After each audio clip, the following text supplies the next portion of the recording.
estava vazia. Ressuscitou, oh, oh. Ressuscitou, oh, oh.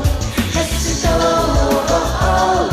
Ressuscitou, oh, oh. Jesus morreu numa sexta-feira, mas ele havia prometido que no terceiro dia ressuscitaria. Passou sexta, sábado e na manhã seguinte ressuscitou, oh, oh. Ressuscitou, oh, oh. Ressuscitou, oh, oh. Ressuscitou, oh, oh. Ressuscitou, oh, oh. Ressuscitou, oh, oh. Ressuscitou, oh, oh. Ressuscitou, oh, oh. Boa noite, pessoal. Sejam todos bem-vindos a mais um culto online da BS. Hoje, domingo de Páscoa, um dia muito especial para nós, onde comemoramos a ressurreição de nosso Jesus Cristo. A gente vai estar fazendo um momento de louvor aqui, então se vocês quiserem acompanhar as letras na projeção e cantar em família, tem um momento bem agradável juntos aí hoje.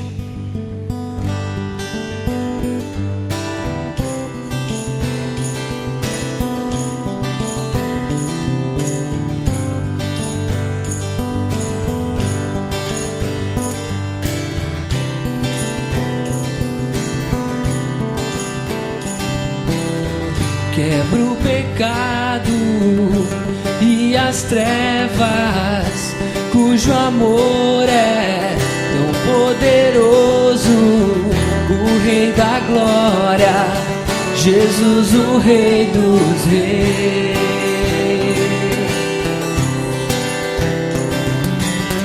Abala a terra com seu trovão, nos deixa sem ar, nos deixa sem chão.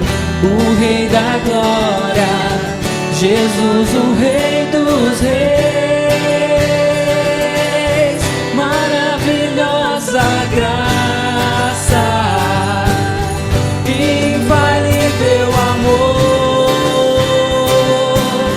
tomou o meu lugar e suportou minha cruz. Sua vida para que eu fosse livre. Oh, Jesus, eu canto pelo que fez por mim.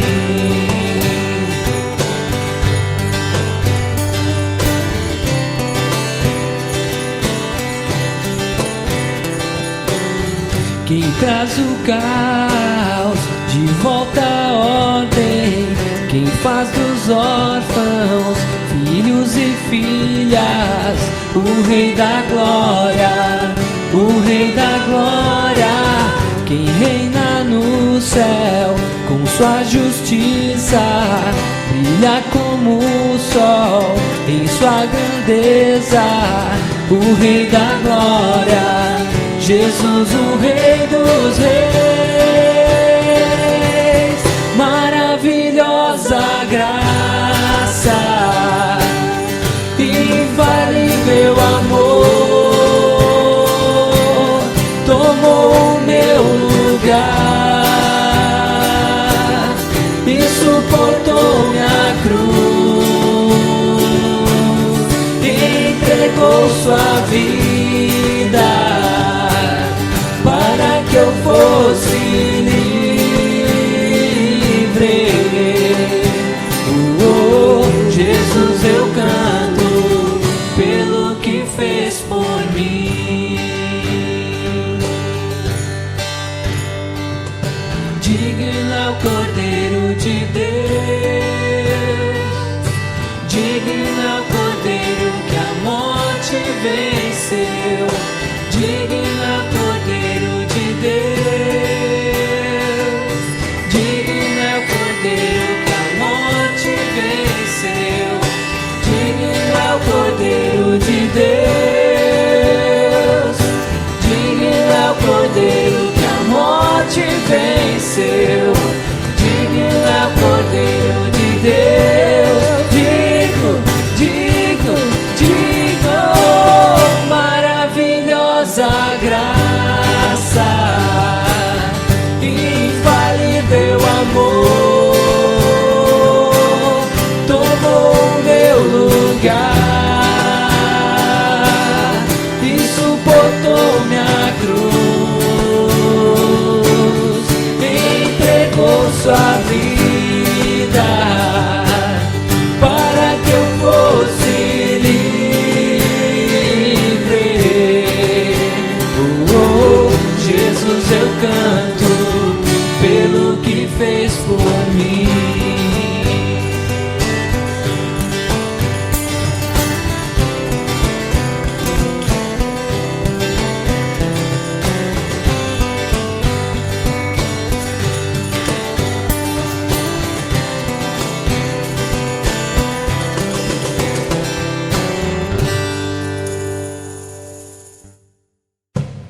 Eu vejo o Rei da Glória vindo com o seu poder. A terra vai estremecer.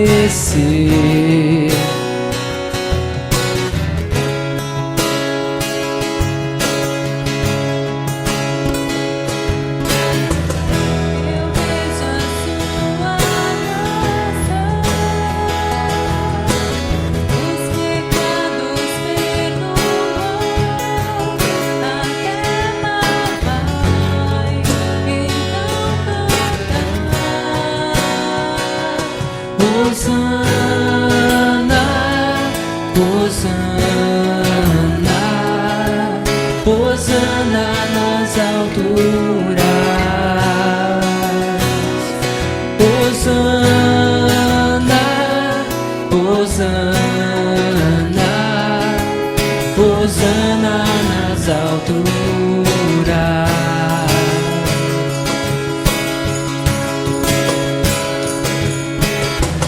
Eu vejo um povo eleito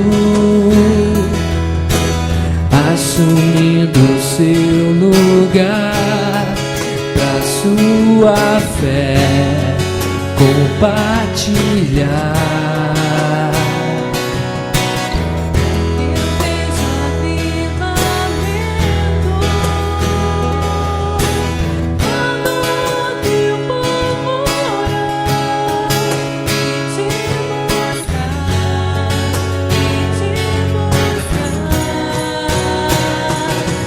Hosana, Hosana, Hosana nas alturas. Hosana, Hosana, Hosana nas alturas.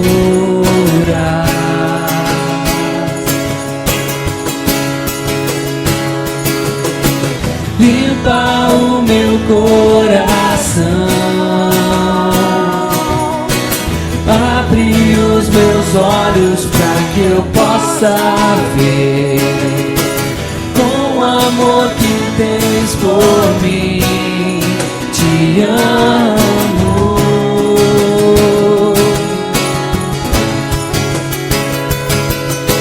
Quero ser igual a ti.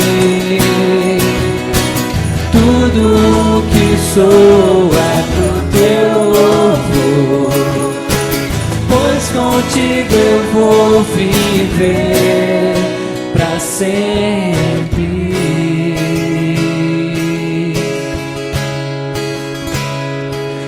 Hosana, Hosana, Hosana nas alturas. Hosana, Hosana,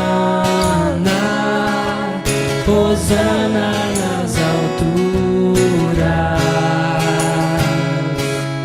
Hosana nas alturas. Hosana nas alturas.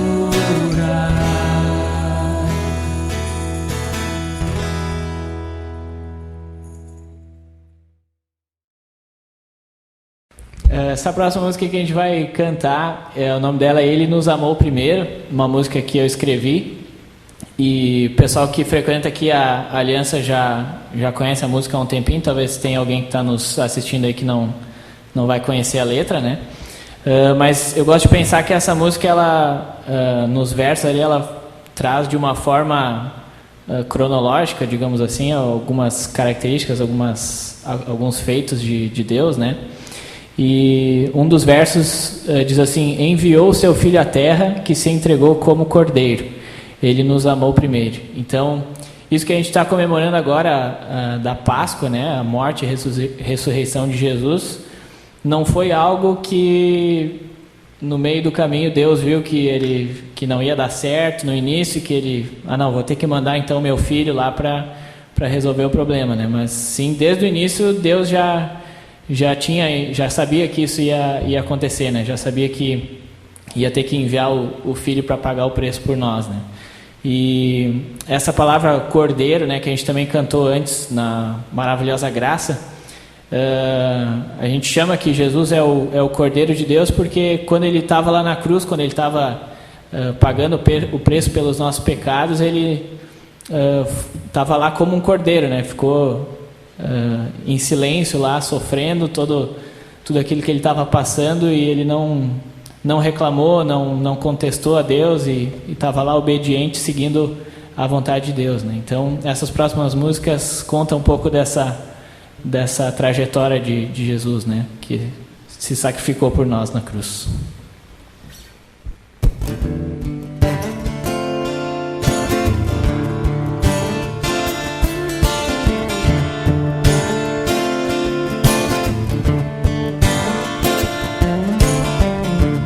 Criador, o Pai de amor, o único Deus verdadeiro, Ele nos amou primeiro.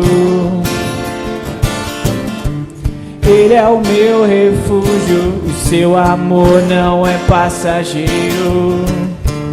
Ele nos amou primeiro. Enviou seu Filho à terra, que se entregou como cordeiro. Ele nos amou primeiro.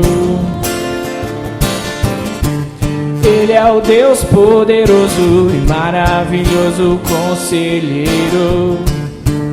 Ele nos amou primeiro. Deus é amor.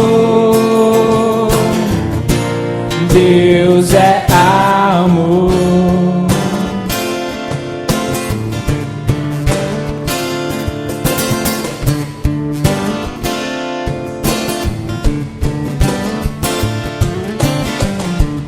Criador, o Pai de amor, o único Deus verdadeiro, Ele nos amou primeiro. Ele é o meu refúgio, seu amor não é passageiro. Ele nos amou primeiro. Enviou seu Filho à terra, que se entregou como cordeiro. Ele nos amou primeiro. Ele é o Deus poderoso e maravilhoso conselheiro. Ele nos amou primeiro. Deus é amor. Deus é amor. Supremo dom, guardo no peito é o seu amor perfeito. Conheci sua verdade e me libertou. Seu sangue me lavou.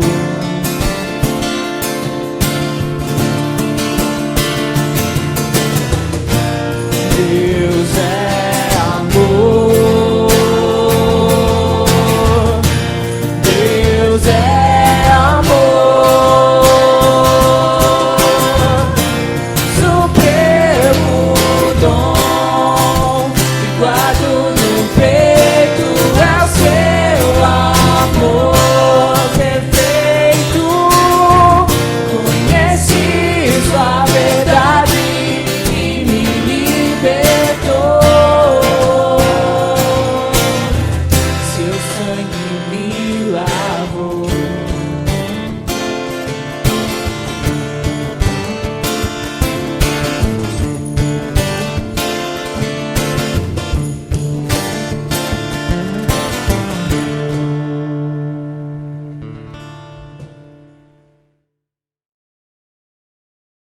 Essa próxima música fala de Deus, e que Ele está vivo. Então, como é bom nesse domingo de Páscoa a gente estar junto e lembrar desse Deus que a gente ora e que Ele está vivo. Que na música diz que a gente olha para a cruz e a gente vê o corpo pendurado, a gente olha para a luz e vê o amor crucificado. A gente tem que sempre lembrar de olhar para a cruz e lembrar de quem pagou o preço por mim e por ti. E lembrar que esse Deus está vivo. E está vivo aqui dentro do nosso coração, da nossa mente, que a gente pode orar e ter livre acesso a Ele. Então, vamos lembrar, mais do que nunca nesse domingo, que Deus ressuscitou. Deus ressuscitou e Ele é vivo. E Ele quer transformar a nossa vida. Amém?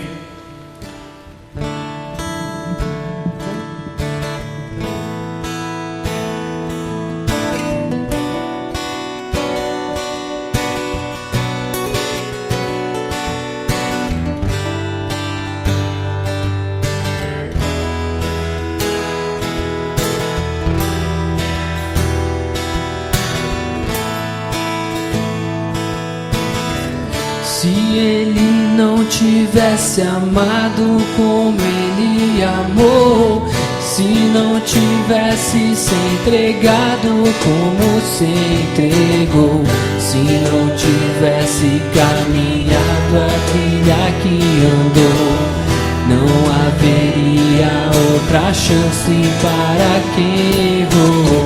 Se Cristo não tivesse dado o exemplo que Ele deu, e não tivesse dado a outra face, e se tivesse desistido antes de morrer, não haveria nova vida para quem dele olhe para a cruz.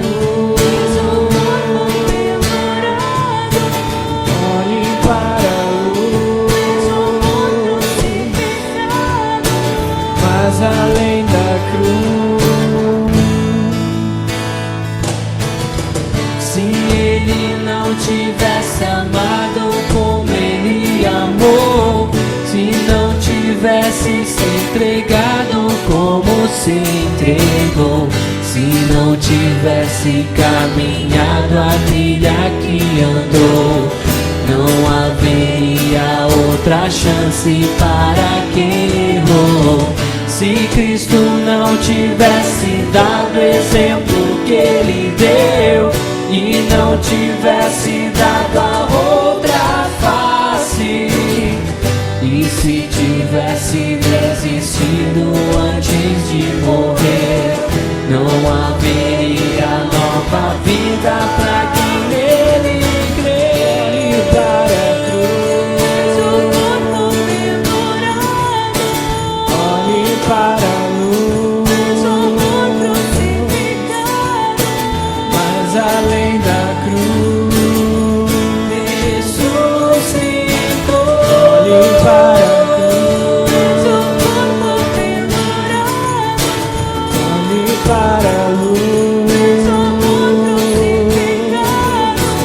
mas além da cruz, ressuscitou.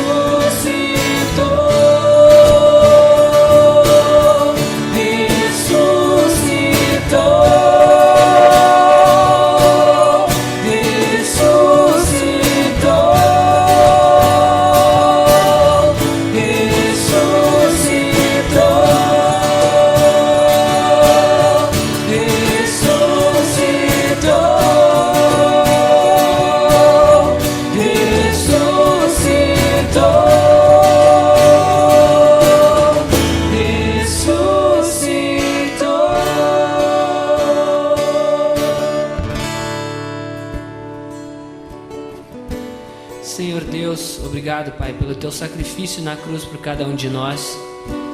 Hoje é um dia especial onde a gente pode se alegrar, Senhor, porque a cruz está vazia, o túmulo está vazio e Tu ressuscitou, Pai. Obrigado por ser um Deus de amor, um Deus que cuida de cada um de nós, um Deus que guia nossas vidas e sempre quer o melhor para cada um, Senhor. Hoje estamos alegres porque o Senhor está vivo, está novamente junto ao Pai. E graças ao Teu sacrifício nós podemos ter livre acesso a Ti, Senhor.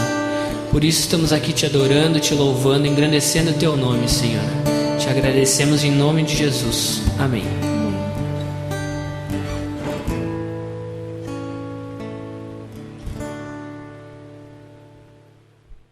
Essa última música que a gente vai tocar é uma música infantil, então, dedicada às crianças da nossa igreja, que você possa estar louvando e fazendo muita folia aí na sua casa.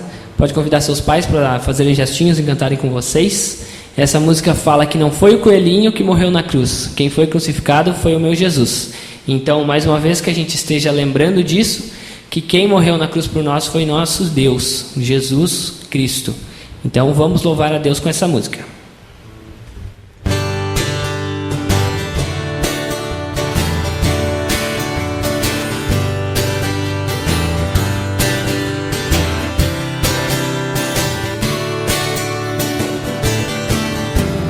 Foi o coelhinho que morreu na cruz, quem foi crucificado foi o meu Jesus.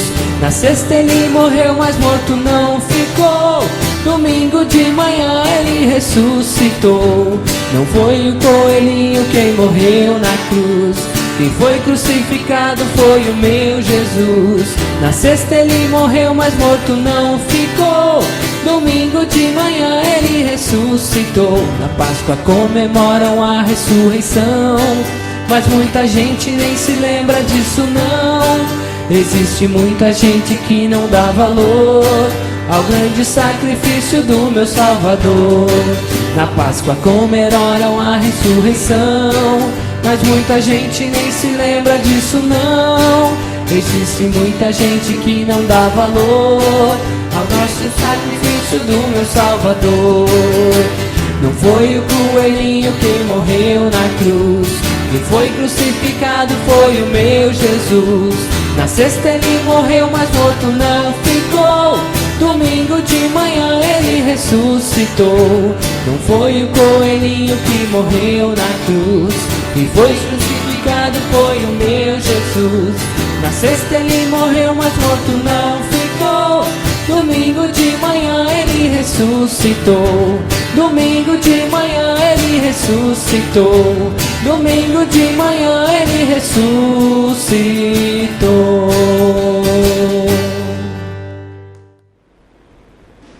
Boa noite, é uma alegria estar mais uma vez com vocês nessa celebração de Páscoa hoje, que nos faz lembrar do amor pelo sacrifício de Jesus Cristo, nosso Senhor. Queria também dizer que é uma alegria poder compartilhar com vocês que nesta semana as nossas senhoras, as senhoras aqui da ABS, através do trabalho de assistência social, atenderam 24 famílias carentes, necessitadas, devido ao coronavírus e todas as circunstâncias que estamos vivendo. Foram materiais de higiene, limpeza e alimentação, produtos não perecíveis, que foram entregues para 24 famílias. Este material nós recebemos como ofertas, como doações do pessoal da nossa igreja e também de pessoas de fora que tomaram conhecimento da ação através dos nossos meios de comunicação e resolveram participar. No dia de ontem, nós tivemos um grupo de pessoas também envolvidas da igreja, recolhendo donativos junto ao supermercado. Ficamos muito felizes que o resultado foi muito bom e já estamos nos preparando para nesta próxima semana atender mais 24 novas famílias que já estão aguardando as ofertas. É uma grande alegria poder compartilhar isso e também pedir para que você nos ajude, trazendo donativos, trazendo material de limpeza, material de higiene, alimentos não perecíveis que possam ser incluídos e distribuídos a quem tem necessidade. Assim como o povo de Deus, nós vamos fazer a diferença e vamos servindo as pessoas que precisam do amor de Jesus, mas também do pão e do cuidado e do carinho que neste momento tantas pessoas estão carentes. Muito obrigado e queremos dar início ao nosso tempo de palavra, onde nós vamos falar deste amor através da doação de Jesus, mas também vamos falar da esperança, porque Ele prometeu voltar e próximo está o tempo onde nós vamos nos reunir com o Senhor. Antes eu quero convidar a todos para que nós tenhamos um momento de oração. Vamos orar. Senhor Jesus, nós queremos te agradecer em primeiro lugar pela tua obra maravilhosa de salvação por nós na tua cruz. Sabemos que foi um sacrifício tremendo, sabemos que isto é resultado do teu grande amor. Louvado seja o teu nome. Nos reunimos aqui, Senhor, de uma maneira diferente do que tradicionalmente estamos acostumados, de maneira virtual, mas cada um nos seus lares, adorando o teu nome, ouvindo a tua palavra, cantando louvores a ti e falando com o Senhor através da oração. Por isso, Deus, toca os corações de cada um que está agora na sua casa, tendo este tempo de comunhão contigo e com os seus familiares. Toca, Senhor, com os corações através do teu Espírito Santo, para que realmente a tua palavra faça diferença. Cremos que o teu amor, a tua salvação está estendida a todos nós, a cada pessoa. Basta que cada um responda com fé à obra que o Senhor tem feito na cruz, crendo, confessando o senhorio de cada um, do Senhor na vida de cada um. Por isso, Deus, fala aos corações, usa-nos e usa a tua palavra nessa noite, em nome e para a glória do nosso Senhor Jesus. Amém. Queremos falar nessa noite, em primeiro lugar, daquilo que temos experimentado, uma situação que não tem sido nada fácil. A pandemia do Covid-19 está despertando a humanidade para grandes acontecimentos que têm estarrecido as nações. Não apenas o problema do caos na saúde, a tragédia com milhares de mortos, o sistema econômico prestes a falir à beira de um colapso mundial.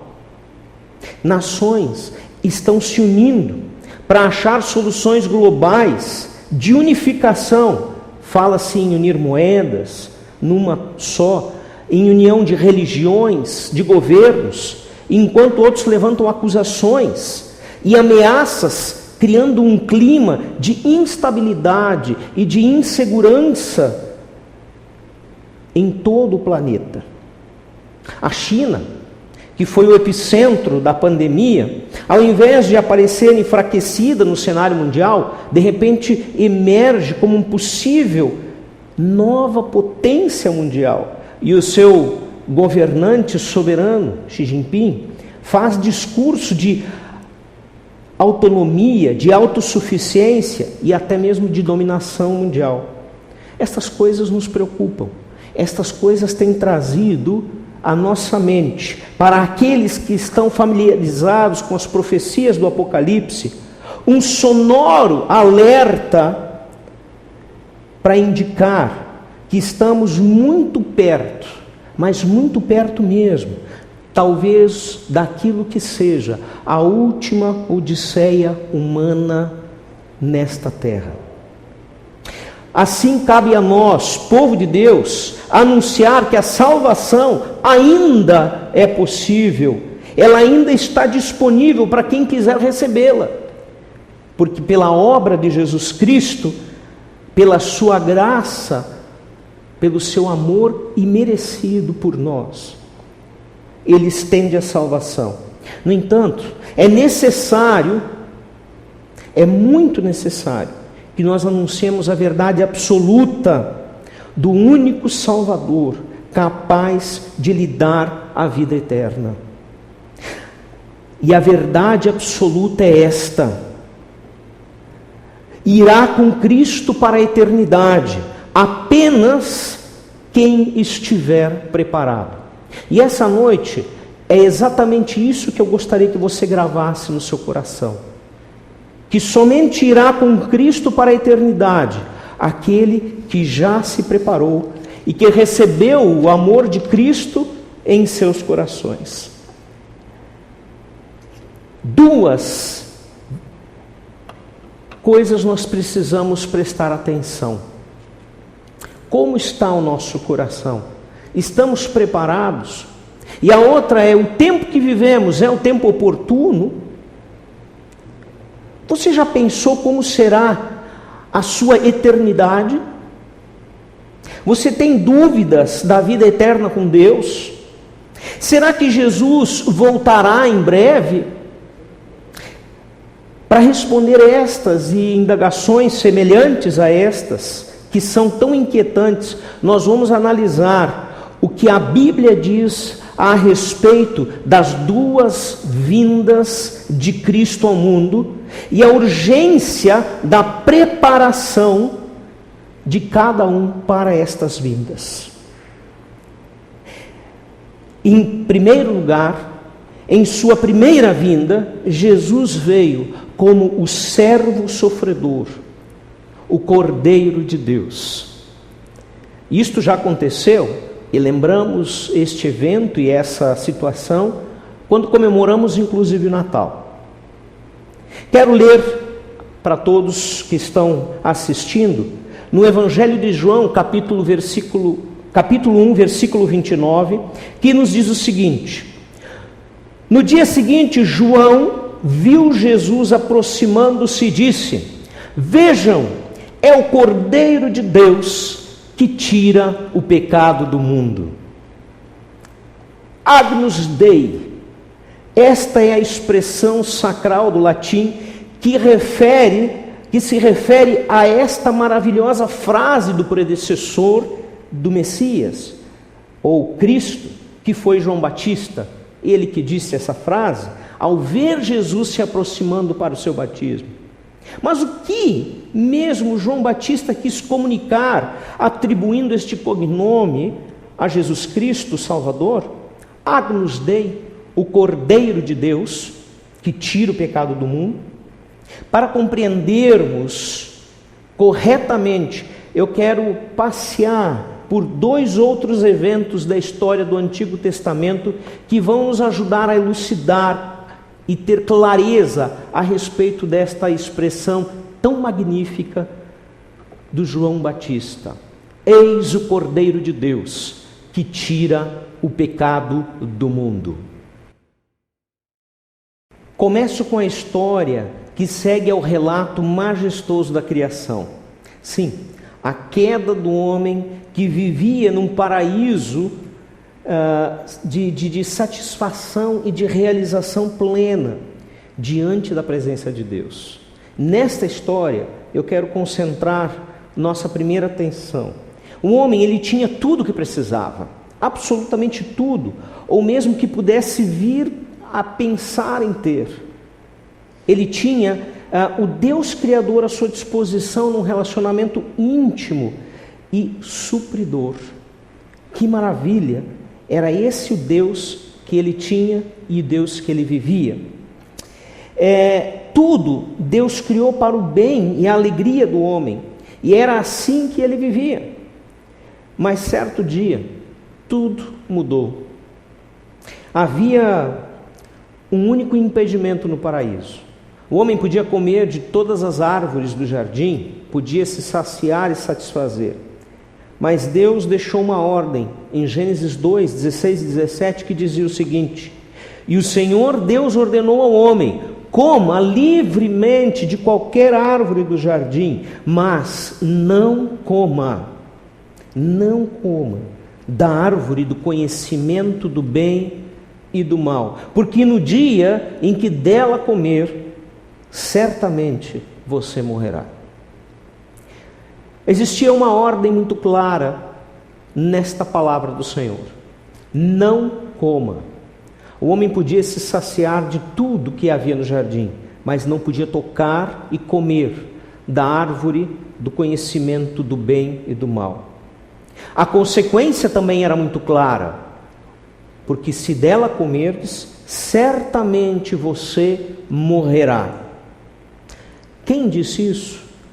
O Deus Criador, o Deus soberano, o Deus que não é homem para mentir, como nos diz Números 23, 19, o Deus da verdade. Essa era a ordem de Deus, e tudo ia muito bem, até que em determinado momento, em Gênesis capítulo 3, tudo muda. Satanás, que na língua hebraica que foi escrito o Antigo Testamento quer dizer adversário ou inimigo de Deus, e aliás, inimigo de toda a criação de Deus, disfarçado na serpente, lança inicialmente a dúvida a respeito da palavra de Deus. Diz ele no primeiro versículo: foi isto mesmo que Deus disse, não comam de nenhum fruto das árvores do jardim? Eva prontamente respondeu: não, nós podemos comer de todos os frutos de todas as árvores, menos a que está no meio do jardim, que é a árvore do fruto do conhecimento do bem e do mal. E a serpente, que a Bíblia diz, o animal mais esperto da criação, ali na figura de Satanás, diz a primeira grande mentira para Eva: certamente não morrerão. Veja, uma afirmativa, é uma palavra muito certa da parte do inimigo, da parte do adversário. E aí ele lança a grande tentação: Deus disse isto, porque Ele sabe que no dia que vocês comerem, serão como Deus, conhecedores do bem e do mal. Veja, qual é a fonte que informa estas coisas? É Satanás, o adversário, que a Bíblia, no Novo Testamento, escrita em grego, chama de o diabo, que significa o enganador. A partir deste momento, o homem foi expulso do jardim do Éden e da presença de Deus, porque Deus é santo, passando a experimentar a realidade da morte diariamente e perdendo o paraíso. Sim, morte diária, porque se perde muitas coisas além da vida diariamente quando não se vive com Deus. E o ato de não acreditarem na palavra de Deus, que dizia que eles iriam morrer se experimentassem do fruto, foi um ato de rebeldia. Ou seja, o ser humano escolhe ouvir o adversário, escolhe ouvir o enganador, ao invés de acreditar no Deus amoroso e supridor que Ele sempre foi. Sabe, não é diferente conosco hoje. Quantas vezes, ao longo dos nossos dias, negamos ouvir a voz de Deus, que nos fala verdades que querem nos livrar muitas vezes do mal e do engano do diabo, e ouvimos as mentiras de Satanás.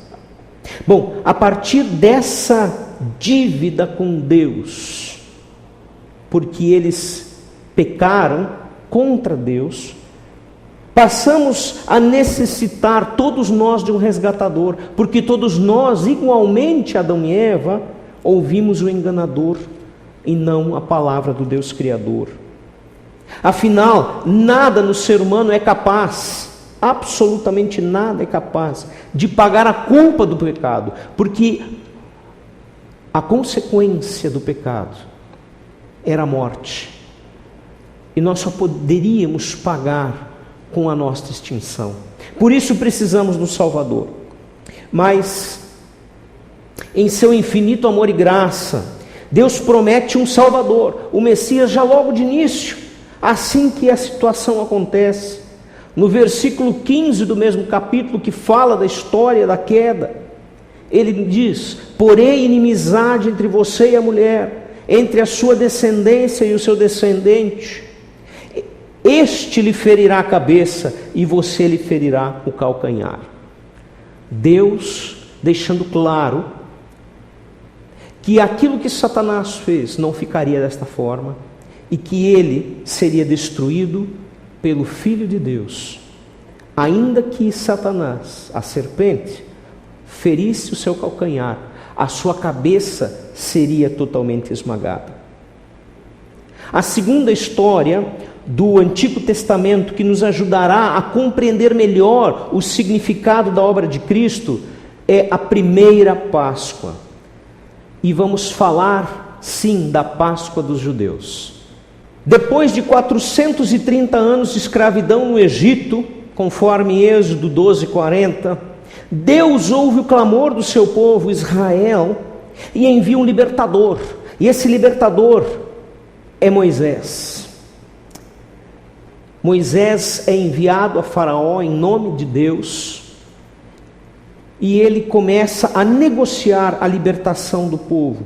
E depois de todas as tentativas de negociação de Moisés com Faraó esgotadas, Deus então envia pragas aos egípcios para que o povo seja liberado. 9 pragas se sucederam e o Faraó não amoleceu o seu coração. Então Deus prepara a 10ª praga. E era a morte de todos os primogênitos do Egito. Êxodo capítulo 12, versículo 12 nos diz: naquela mesma noite passarei pelo Egito e matarei todos os primogênitos, tanto os homens como dos animais, e executarei juízo sobre todos os deuses do Egito. Eu sou o Senhor. Deus deixa claro que com esta sentença faria que todo o Egito percebesse que seus deuses eram falsos e que o verdadeiro Deus era o Eu Sou, aquele que sempre foi e que ainda é e sempre será o grande Senhor. No versículo 11 do capítulo 12, então é instituída a Páscoa, a Pessah, que significa passagem, a libertação de Israel do Egito. Ou seja, representa o livramento do Senhor para aquela nação. Nos versículos 21 e 22, nós vamos ver a informação daquilo que o povo deveria fazer, preparando-se para escapar do anjo da morte que passaria naquela noite. Eles deveriam aspergir o sangue de um cordeiro na viga superior e nas laterais das portas, para que eles pudessem ser salvos, para que quando Deus passasse pelas casas dos judeus, ele não tocaria nos primogênitos.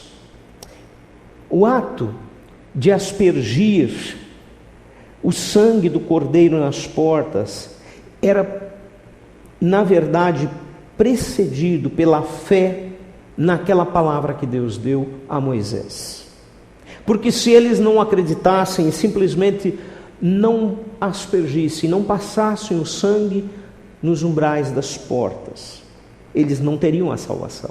Mas eles creram nesta palavra. Então, o que os salvou foi a fé de que a promessa de Deus seria cumprida, de que a promessa de Deus de libertá-los seria real.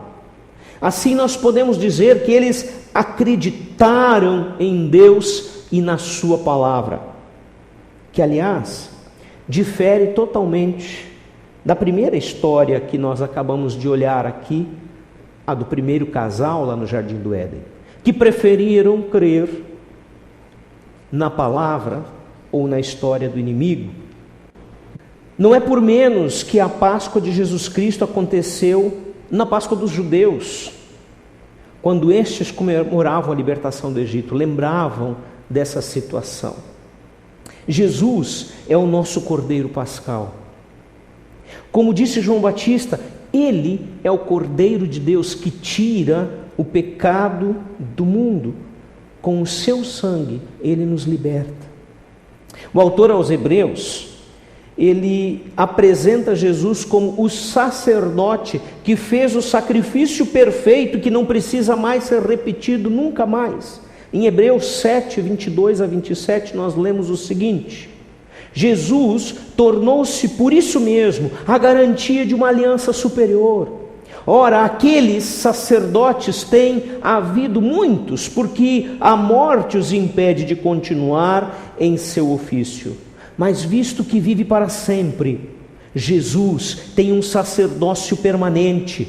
Portanto, Ele é capaz de salvar definitivamente aqueles que por meio dele aproximam-se de Deus, pois vive para sempre para interceder por eles. É de um sumo sacerdote como esse que precisávamos, santo, inculpável, puro, separado dos pecadores, exaltado acima dos céus.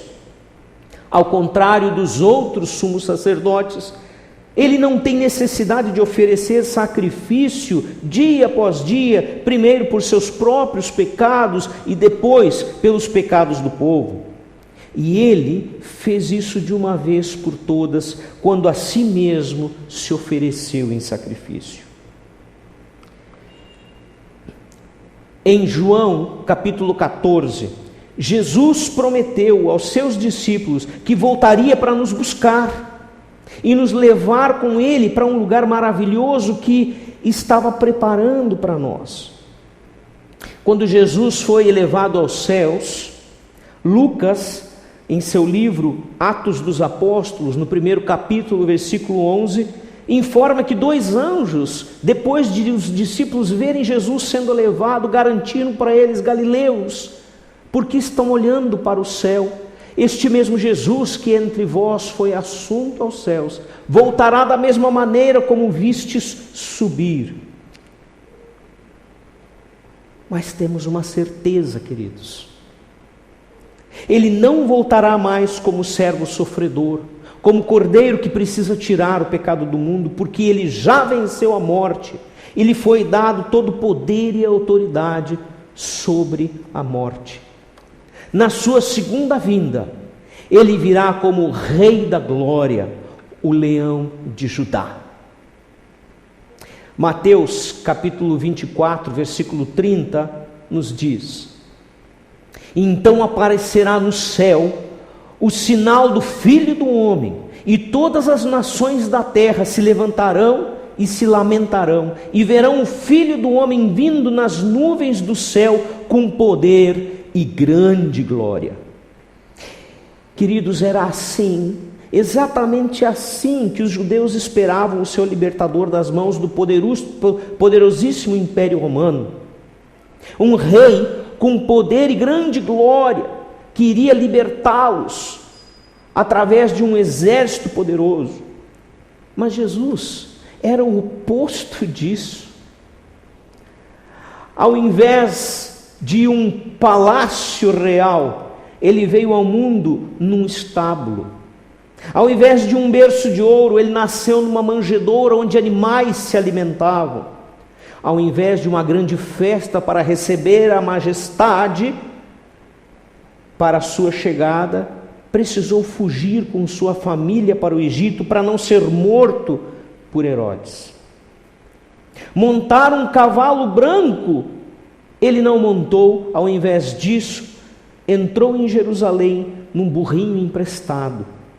Ao invés de um trono real, foi erguido numa cruz e humilhado até a morte.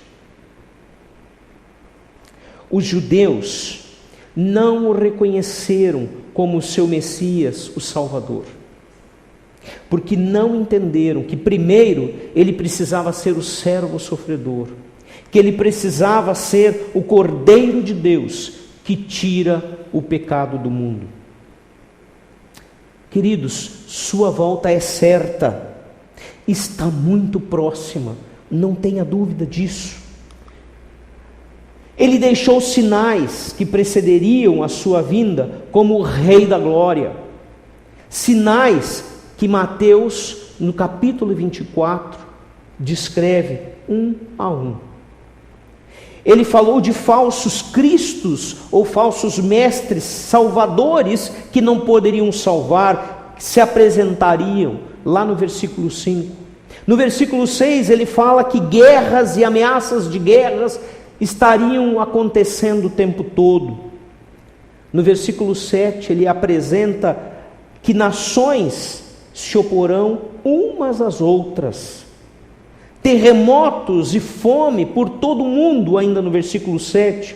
O evangelista Lucas, no capítulo 21, versículo 11, acrescenta epidemias, o que nós estamos vivendo neste momento. Perseguição aos cristãos, no versículo 9, que cada vez mais vemos em noticiários no mundo afora. Escândalos, traições e ódio generado, no versículo 10. No versículo 11, ele apresenta que muitos falsos profetas enganadores, que distorceriam a palavra de Deus, se apresentariam. E como temos visto isso nos nossos dias. E por final, no versículo 12, talvez o que seja mais difícil para nós: o aumento da maldade, superando em muito o amor que se esfriaria da maioria. Pergunto, não são esses os sinais que temos visto em nossos dias? A pergunta perturbadora que não quer calar é: estamos no tempo final? O mesmo texto que estamos estudando de Mateus 24 afirma no versículo 33: assim também, quando virem todas estas coisas, saibam que Ele está próximo às portas. A humanidade, queridos, nunca viveu um quadro tão completo dos sinais da volta de Cristo como hoje. Quando Jesus voltar, Ele virá como Rei da Glória e destruirá todos os seus inimigos. Palavra essa garantida no Salmo 110, versículo 5, que diz: Deus lutará ao seu lado no dia da ira do Senhor e destruirá os seus inimigos. Mas quando será esse dia final?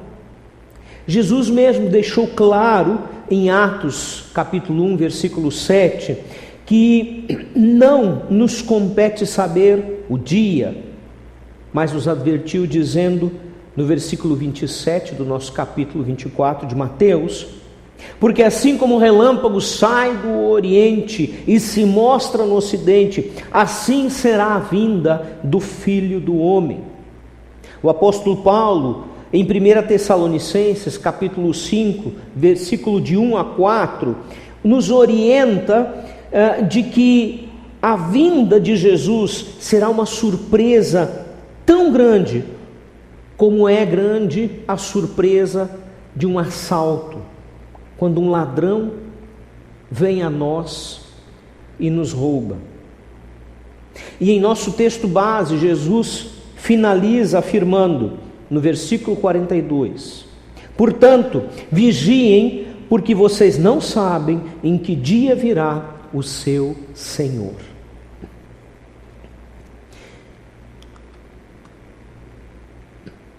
Vamos pensar no que conversamos até agora.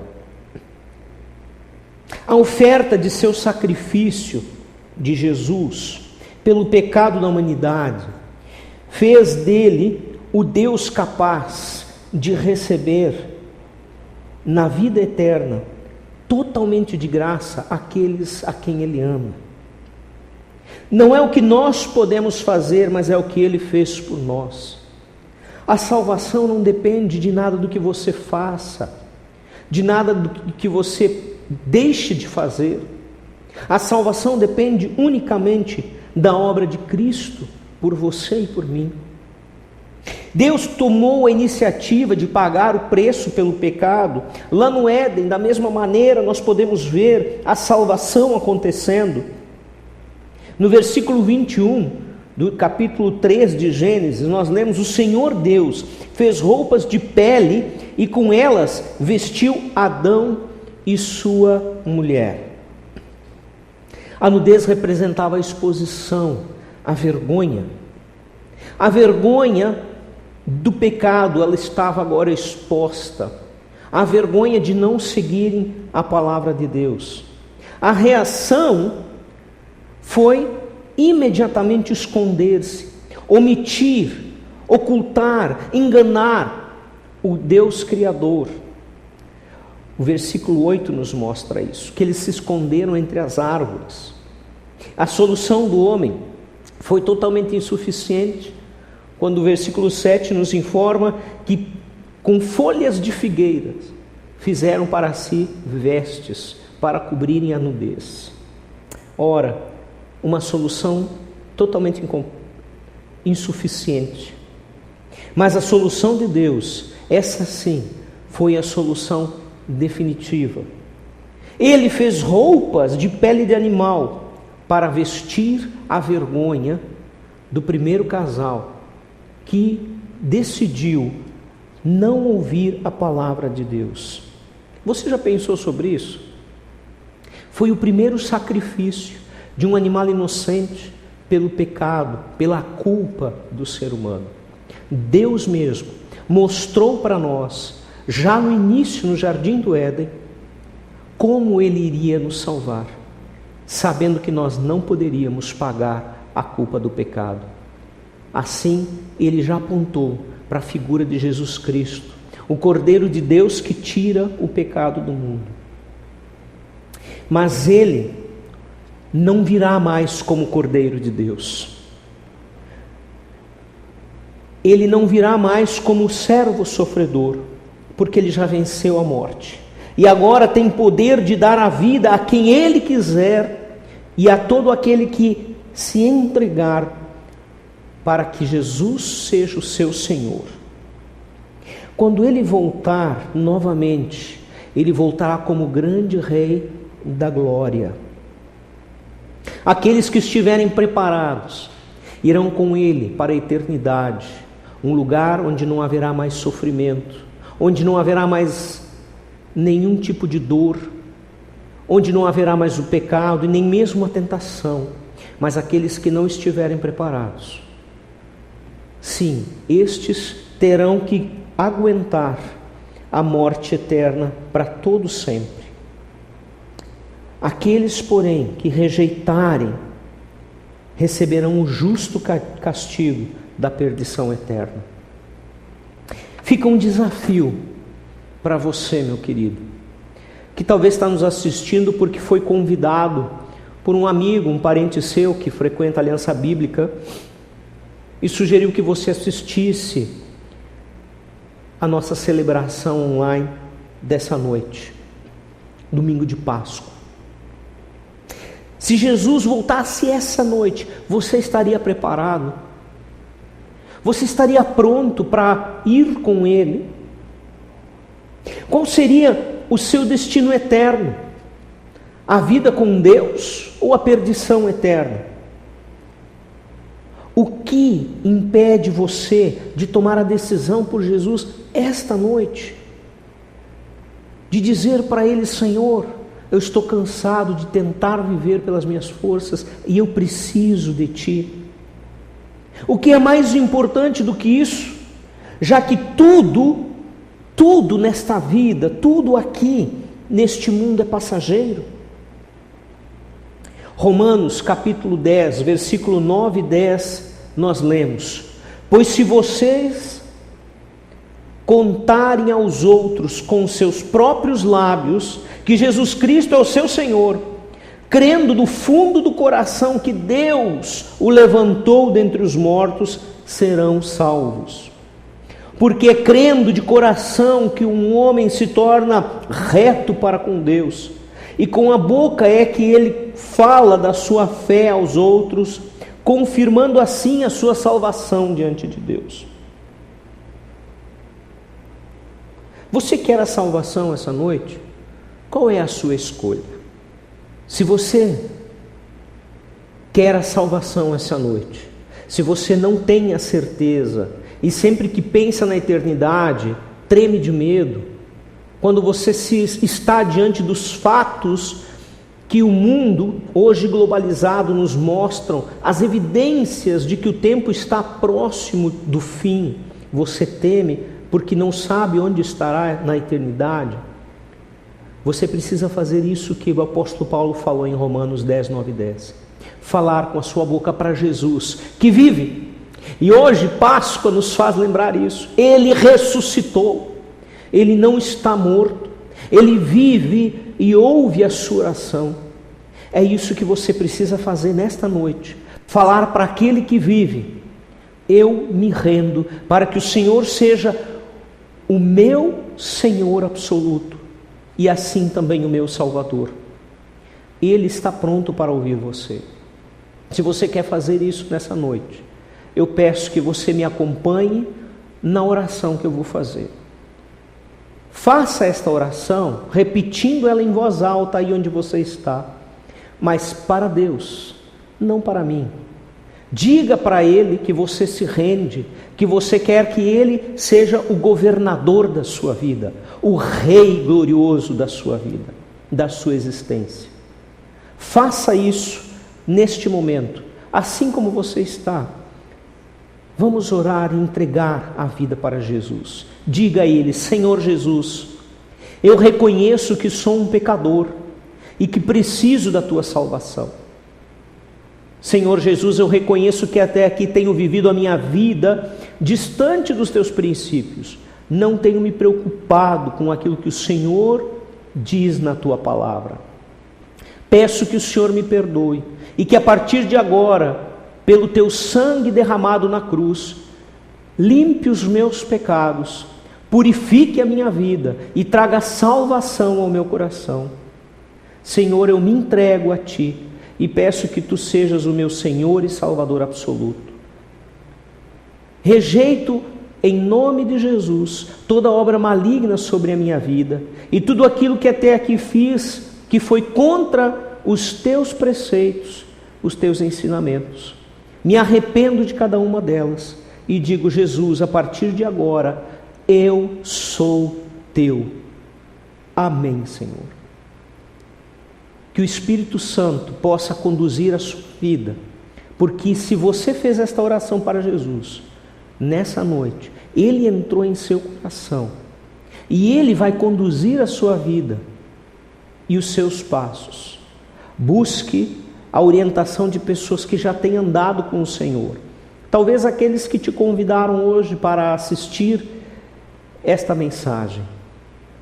Peça para que eles te ajudem a crescer espiritualmente e conhecer mais o seu novo Senhor, para que a sua vida seja repleta da alegria da salvação e que você não tenha que temer nem coronavírus, nem o anticristo, nem os tempos finais, porque você já tem então, desde agora, a vida eterna para todos sempre. Amém. Que Deus nos abençoe e dê a todos nós uma feliz Páscoa, apesar de estarmos assim, cada um no seu canto, e que o Senhor nos livre do mal, que a graça de Deus e a sua salvação estejam nos nossos lares, todos os dias da nossa vida. Amém. Deus abençoe a todos.